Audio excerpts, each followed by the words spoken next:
Est-ce qu'il dirait à ce qu'il va parler avec vous là? Ah bon?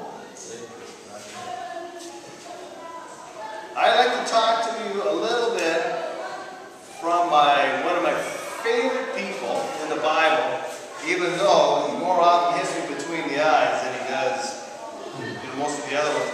And that is in the book of James. And the reason why I find the book of James absolutely fantastic is because the book of James tells you to get out of your comfort zone. The book of James tells you that, you know what, you can call yourself a Christian, but you better get out of your chair and prove it. And so what I'd like to do is read to you a little bit from James chapter 2, starting on verse 14, and it's titled, Faith Without Works is Dead. What does it profit, my brethren, if someone says he has faith, but not have works? Can faith save him?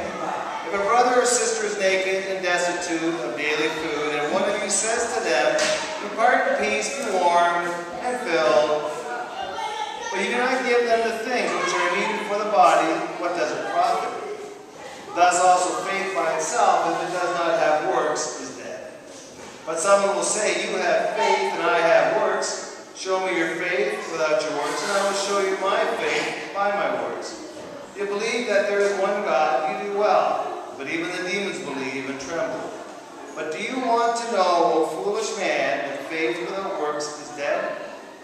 Was not Abraham our father justified by works when he offered Isaac his son on the altar? Do you see that faith was working together with his works, and by his works faith was made perfect? And the scripture was fulfilled which says, Abraham believed God, and it was accounted to him for righteousness. And he was called the friend of God. You see that a man is justified by works, and not by faith only. Likewise was not Rahab the harlot also justified by works, when she received the messengers and sent them out another way? For as the body without the spirit is dead, so faith without works is dead also.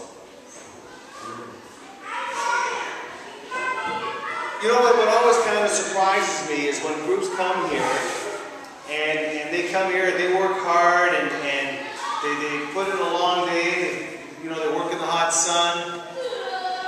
And at the end of the day, when they go home, or at the end of the weeks when they go home, sometimes they feel like, what did we really do?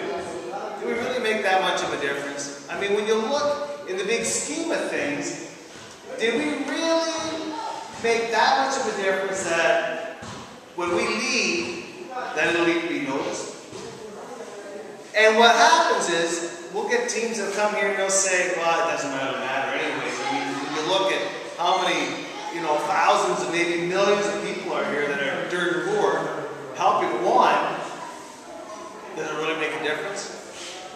And it does. And the reason why it does is because it makes not only a difference to that person or to that family that you bless with a home, but it makes a bigger difference inside yourself.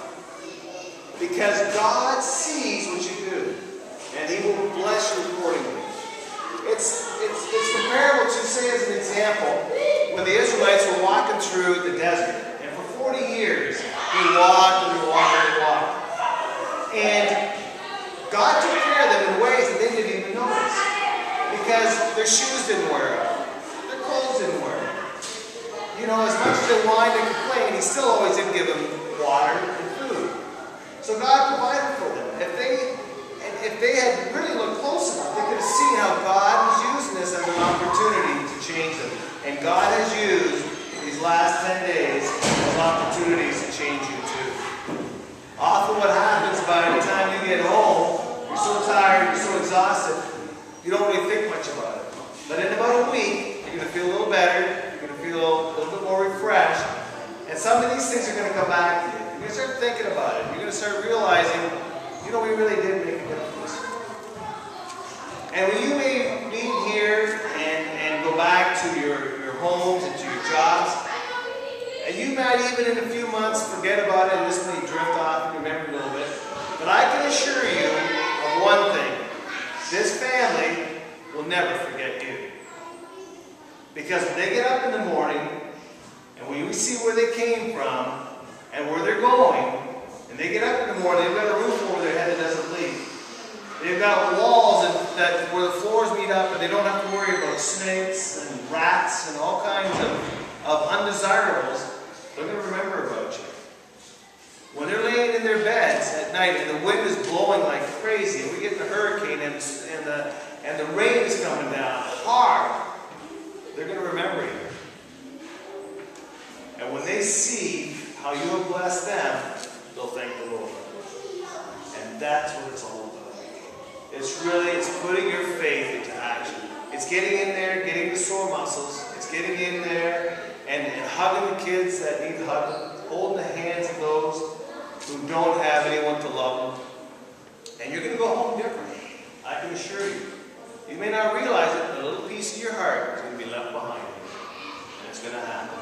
So what we want to do is we want to pray for this family. We're going to have somebody come forward. I'm going to ask one of you to come forward. We're going to pray for this family. And Dennis, if you could come forward, he's going to translate it, but I just want to say a few